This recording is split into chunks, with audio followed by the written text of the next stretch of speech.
Narrativas nascem de um ato isolado, e mais um cadáver é usado como instrumento político nesta guerra pelo poder. Eu sou Marcelo Pontes e este é o Verdade Política, um canal que busca revelar o filme preto e branco da nossa política.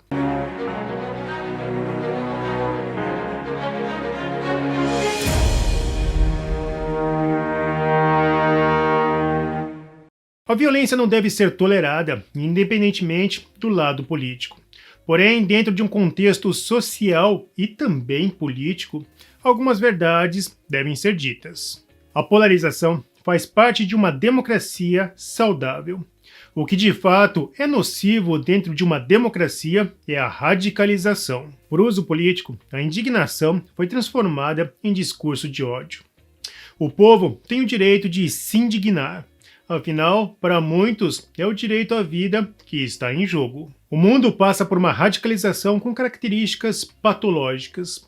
E isso graças a uma agenda que se tornou viral por cultivar o ódio.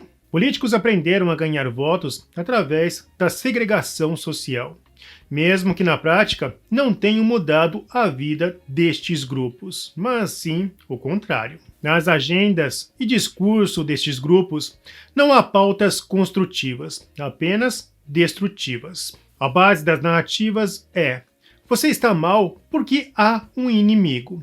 Seja ele o patriarcado, os fascistas, os racistas, empresários ou o imperialismo norte-americano. Esse discurso raso e sem nenhum elemento, causa e consequência alimenta o que há de pior no ser humano. As agendas progressistas ganharam o mundo e cultivaram uma patologia coletiva. Essa patologia deixou a sociedade doente. E, claro, o tratamento muitas vezes pode ser tão fatal quanto a doença. Tudo depende da intensidade da doença. O resultado natural de uma radicalização de esquerda é uma radicalização igualmente oposta. Portanto, se a esquerda como um todo não fizer uma autocrítica e parar com suas agendas patológicas, o resultado sempre será a radicalização. Infelizmente, esse conselho não será seguido, pois a esquerda, assim como as bactérias que fermentam o vinho, vão continuar até que o subproduto da fermentação, o álcool, mate todos. A maioria dos políticos cultivam o ego e, por isso, são incapazes de enxergar além do discurso panfletário. Neste fim de semana, o tesoureiro do PT, Marcelo de Arruda, de 50 anos, trocou tiros com Jorge Guaranho. Arruda é guarda municipal e Guaranho é policial penal federal. Portanto, ambos eram treinados e habilitados para a posse e porte de arma. Pelas câmeras, houve um bate-boca e o tesoureiro petista taca pedras contra o carro. E Guaranho, possivelmente disposto a dar ordem de prisão, retornou, mas Arruda o surpreendeu com uma arma.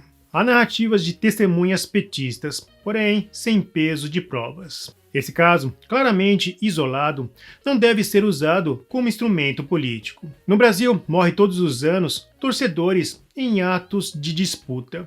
E nem por isso seus respectivos times devem ser responsabilizados. A violência é fruto direto da estrutura educacional do país, e não de um suposto fantasma que se manifesta em zombarias durante qualquer disputa. Infelizmente, a grande mídia se tornou partidária, e ao invés de construir um texto de paz, alimenta ainda mais a polarização. A jornalista Daniela Lima, da CNN, mentiu ao soltar uma narrativa preconceituosa no caso da bomba de cocô no evento do Lula. A esposa do homem por trás da brincadeira irresponsável afirmou que seu marido é de centro.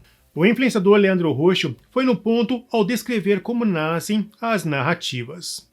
Não se engane, o objetivo da militância de redação não é denunciar discurso de ódio, mas alimentá-lo. Buscam criminalizar uma parte do espectro político, instigando a polarização e denunciando apenas os atos de violência de um lado, para justificar censura e perseguição.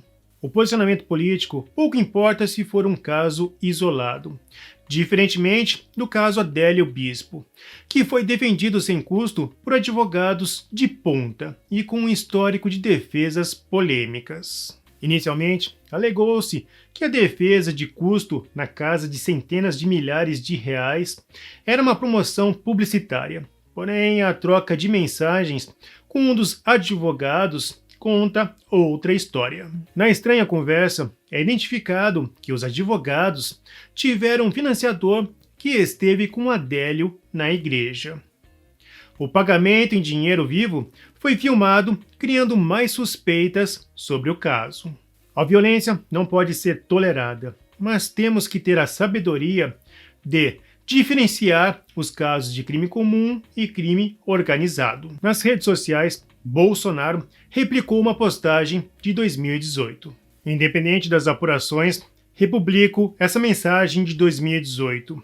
Dispensamos qualquer tipo de apoio de quem pratica violência contra opositores. A esse tipo de gente, peço que, por coerência, mude de lado e apoie a esquerda, que acumula um histórico inegável de episódios violentos. É o lado de lá que dá facada, que cospe, que destrói patrimônio, que solta rojão em cinegrafista, que protege terroristas internacionais, que desumaniza pessoas com rótulos e pede fogo nelas, que invade fazendas e mata animais, que empurra um senhor num caminhão em movimento. Falar que não são esses e muitos outros atos violentos, mas frases descontextualizadas que incentivam a violência é atentar contra a inteligência das pessoas. Nem a pior, nem a mais mal utilizada força de expressão será mais grave do que fatos concretos e recorrentes. Que as autoridades apurem seriamente o ocorrido e tomem todas as providências cabíveis, assim como contra caluniadores que agem como urubus para tentar nos prejudicar 24 horas por dia. Mas, como sempre, a esquerda já está usando o cadáver como narrativa de campanha. O senador Randolph Rodrigues afirmou em entrevista que o presidente Bolsonaro articula um atentado contra Lula e Alckmin. O deputado Paulo Eduardo Martins entrou com representação na PGR contra o senador. Hoje protocolei representação na PGR contra o senhor Randolph Rodrigues, por ele afirmar, em entrevista, que o presidente Bolsonaro articula um atentado contra Lula e Alckmin. A acusação é leviana e sem qualquer tipo de prova. Essa irresponsabilidade precisa ser punida. Ninguém deseja radicalização a não ser a própria esquerda, já que a violência alimenta o seu discurso. E no final, o poder é a única coisa que importa. Bom, se você gostou desse vídeo, não se esqueça, você financia o trabalho do Verdade Política, então curta, comente e compartilhe. Clique no sininho para você receber as nossas notificações. E vamos continuar na luta em prol da verdade.